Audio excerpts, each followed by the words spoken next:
Assalamualaikum warahmatullahi wabarakatuh. Halo teman-teman, perkenalkan nama saya Pia Fahira Putri dari SMA Negeri 69 Jakarta.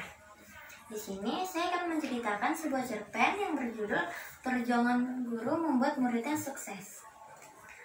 Suatu ketika, ada dua orang siswa yang bernama Rian dan Dido yang bersekolah di salah satu sekolah yang ada di Jakarta. Mereka bersahabat dari kecil, tetapi memiliki sifat dan karakter yang sangat jauh berbeda. Kalau Rian memiliki sifat yang ramah dan sangat menyukai banyak mata pelajaran, atau bisa kita sebut dengan kutu buku. Sedangkan Rido anaknya suka dengan menikmati hidup, tetapi cara Rido menikmati hidupnya tidak selalu benar. Rido menganggap sekolah salah satu tempat untuk bisa dijadikan menikmati hidup. Padahal sekolah kan untuk belajar ya teman-teman. Rido jika di sekolah paling sering tidak mengerjakan PR, tidak mengerjakan tugas, tidak mengerjakan praktek, tidak patut dicontoh, dan suka bolos ketika belajar bahasa Inggris dan matematika. Sampai Ibu Sari, wali kelas Rido, selalu berusaha membuat Rido sungguh-sungguh untuk belajar. Kira-kira apa ya yang terjadi dengan Rido? Hari ini hari Senin. Rido dan Rian berjalan kaki menuju sekolah bersama-sama. Di perjalanan, Rian lupa kalau bukunya ketinggalan di rumah. Jadi Rian pulang lagi untuk ambil bukunya.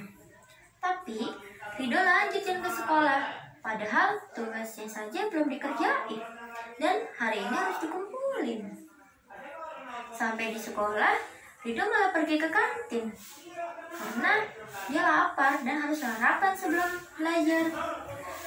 Sedang asik makan, tiba-tiba Rido dihampiri oleh Marco, teman satu kelasnya. "Dok, hari ini ada PR matematika loh. Udah dikerjain belum?" kata Marco. "Belum sih, tapi udahlah, paling juga disuruh lari di lapangan. Ya, gue kan udah biasa, santai aja," jawab Rido. Bel masuk pun berbunyi, ting ting ting ting. Siswa dan siswi masuk ke kelasnya masing-masing. Tapi Rido santai saja sambil makan di kantin. Rido gak masuk kelas karena jam pelajaran pertama materi matematika dan ada tugas yang Rido belum ngerjain. Di kelas yang sudah mengerjakan tugas santai saja, apalagi Rian. Rian dikenal jago banget matematikanya, sampai-sampai jadi idola loh di sekolah. Benar saja, tidak lama Bu Raya masuk ke kelas. "Pagi anak-anak," kata Bu Raya. "Pagi Bu," jawab murid. "Baiklah, kumpulkan PR kalian di atas meja Ibu ya." "Oh iya Rian, Rido mana? Kebiasaan banget sih, dia kalau pelajaran Ibu pasti saja bolos," kata Bu Raya. "Maaf Bu, saya tidak tahu," jawab Rido. Akhirnya Bu Raya melanjutkan pelajaran hingga selesai. Jam pelajaran kedua, materi bahasa Indonesia. Gurunya adalah Bu Sari. Bu Sari masuk ke kelas. "Pagi anak-anak," kata Bu Sari. "Pagi Bu," jawab seluruh murid. Bu Sari melihat bangku Rido kosong. Di dalam hati Bu Sari, pasti Rido bolos lagi karena tadi pelajaran matematika. Benar saja, setelah Bu Sari memberi tugas di kelas, Bu Sari langsung pergi ke kantin untuk mencari Rido. Apakah Rido ada di kantin atau tidak? Perasaan Bu Sari benar, Rido sedang duduk. Tetapi kali ini Rido sedang menulis di kertas. Bu Sari penasaran dan menghampiri Rido. Rido terkejut melihat Bu Sari dan langsung membuang kertas itu. "Rido, ayo masuk ke kelas," kata Bu Sari. "Kalau saya masuk ke kelas, pasti saya akan dihukum Bu," jawab Rido. "Tidak akan, ini pelajaran Ibu, kamu tidak Ibu hukum. Ayo masuk ke kelas," sahut Bu Sari. "Baik Bu," jawab Rido. Rido akhirnya pergi ke kelas, tapi Bu Sari masih di kantin untuk mencari kertas yang ditulis Rido.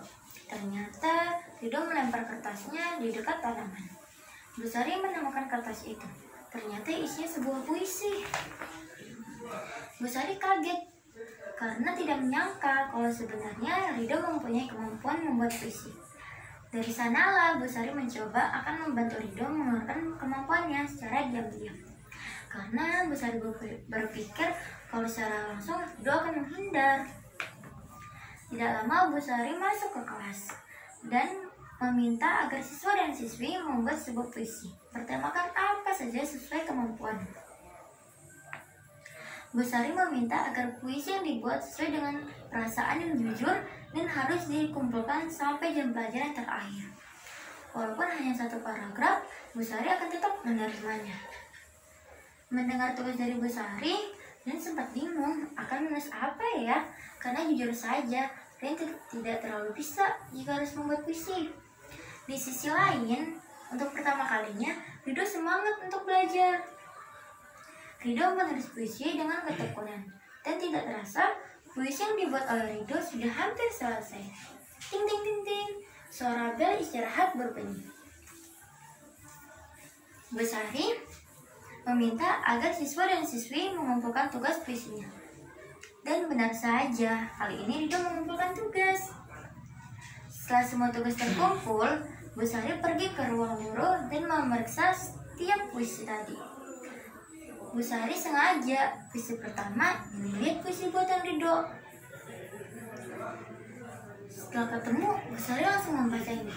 Tidak terasa, air matanya Bu Sari mengalir membasahi pipinya. Bu Sari sangat terharu. Puisi yang ditulis oleh Rido sangat bagus, menceritakan tentang seorang anak yang tidak bisa apa-apa dan bingung dia itu harus apa.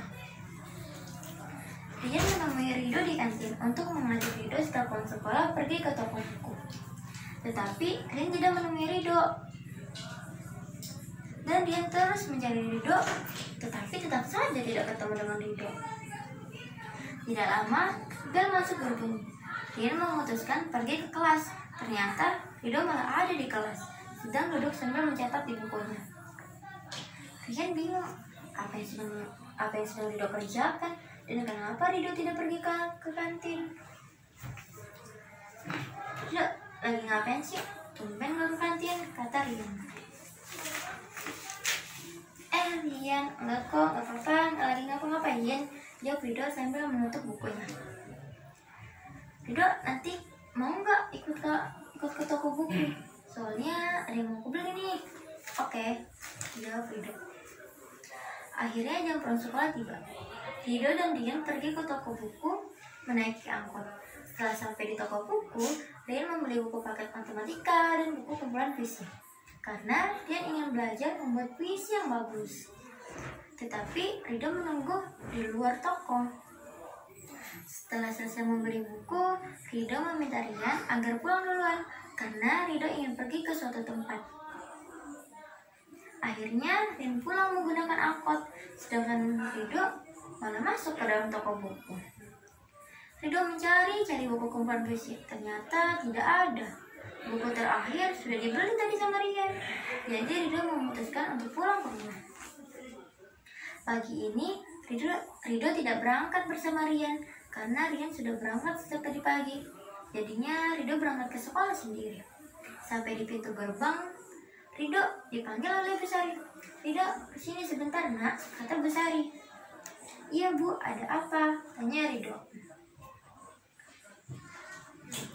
Ini buku kumpulan puisi untuk kamu, kata Bu Sari sambil memberikan buku ke tangannya Rido. Untuk apa buku ini? Lanjut Rido. Buat memotivasi kamu untuk bisa membuat puisi yang lebih baik lagi, jawab Bu Sari. Terima kasih Bu, jawab Rido. Iya sama-sama, kata Bu Sari. Rido melanjutkan jalan ke kelas. Sampai di kelas, Rido melihat Rian sedang duduk sambil menulis di buku. Rido menghampiri Rian, ternyata Rian membuat puisi. Rido tertawa dan berkata, hahaha, ternyata ini alasan lo pergi pagi-pagi sekali buat ke sekolah, cuma mau buat puisi, kata Rido. Iya, kata Rian. Rido duduk di samping Rian sambil tertawa. Rian tidak menghiraukan tawaan Rido dan tetap menulis. Setelah selesai, Rian meminta penilaian dari Rido untuk karya puisinya. Rido melihat puisi itu dan memberikan saran-saran yang menurut Rido akan membuat puisi itu lebih bagus dan juga keren. Rian bingung dan berkata dalam hatinya, ternyata Rido bisa memikirkan kata-kata yang bagus yang sama sekali tidak dipikirkan ya. Bel masuk pun berbunyi. Ting ting ting ting. Siswa dan siswi mulai masuk ke dalam kelasnya masing-masing. Sambil menunggu guru datang, Rido dan Rian membuat puisi bersama-sama sambil bercanda-canda kecil. Tiba-tiba Pak Anto dan Bu Sari datang dan menyampaikan bahwa Rido akan mewakili sekolah lomba puisi tingkat provinsi besok. Ternyata Pak Anto sudah mengetahui kalau puisi Rido sangat bagus. Sontak saja satu kelas heran dan terkejut. Kenapa ya yang dipilih Rido bukan yang lainnya? Pak Anto menjelaskan bahwa karya puisi Rido sangat bagus dan layak untuk bisa bersaing dengan sekolah lain. Dan orang-orang yang paling senang adalah Rian. Rian bangga sekali dengan Rido, tetapi Rido malah kebingungan dan tidak menyangka kalau puisinya sebenarnya bagus. Setelah menyampaikan informasi, Pak Anto dan Bu Sari keluar kelas, dan Bu Raya masuk untuk mengajar matematika. Ibu tidak menyangka sama kamu, Rido. Ternyata kamu tuh berbakat ya, kata Bu Raya dengan wajah bahagianya. Makasih Bu, jawab Rido. Pelajaran dilanjutkan sampai jam istirahat. Di kantin, teman-teman membicarakan Rido, seolah tidak menyangka anak yang dikiranya paling malas dan bodoh membuat karya yang sangat luar biasa. Rido pergi ke Bu Sari di ruang guru. Assalamualaikum Bu, kata Rido. Waalaikumsalam, ada apa nak? Jawab Bu Sari. Bu, terima kasih, kata Rido. Hah, terima kasih untuk apa? Jawab Bu Sari. Aku tahu, Ibu pasti sudah membantuku tanpa aku tahu, kata Rido. Enggak kok, Ibu hanya membuat kamu percaya diri saja. Kan yang membuat puisi itu kamu, bukan Ibu, jawab Bu Sari.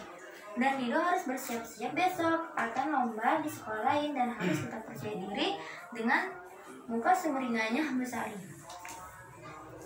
Baik Bu, jawab Rido sambil membendung air matanya. Hari ini hari yang sangat ditunggu-tunggu. Rido dijemput dengan kepala sekolah dan Bu Sari di rumahnya untuk pergi ke tempat lomba. Tapi Rido meminta agar Pak Anto dan Bu Sari menunggu Rian, karena Rian akan pergi bersama. Karena Rido ingin Rian ada, karena Rian selalu mendukung Rido setiap apapun. Tidak menunggu lama, Rian sampai di rumah Rido dan mereka pergi bersama-sama ke tempat lomba. Rido masuk ke dalam ruang lomba dan Rian, Bu Sari, dan Pak Anto menunggu di luar sambil berdoa. Semoga Rido dipelancar saat membuat puisi terbaiknya. Setelah hampir menunggu 2 jam, Rido keluar dari ruang lomba dan menghampiri Bu Sari. Ibu, kata Rido. Gak apa-apa kok Rido, kamu sudah melakukan yang terbaik. Kita serahkan semua kepada Tuhan Yang Maha Esa, kata Bu Sari. Mereka pun akhirnya pulang. Pak Anto mengantar Rido dan Rian ke rumahnya masing-masing, tapi Bu Sari masih berada di tempat lomba untuk menunggu keputusannya kapan. Keesokan harinya di sekolah, nama Rido dan fotonya dipasang di mading. Ternyata Rido mendapat juara 1 dalam lomba cipta puisi tingkat provinsi. Wah, Rido sangat bahagia dan Rian juga sangat bahagia.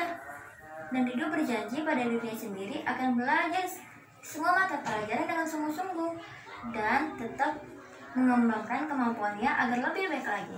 Terima kasih. Assalamualaikum warahmatullahi wabarakatuh.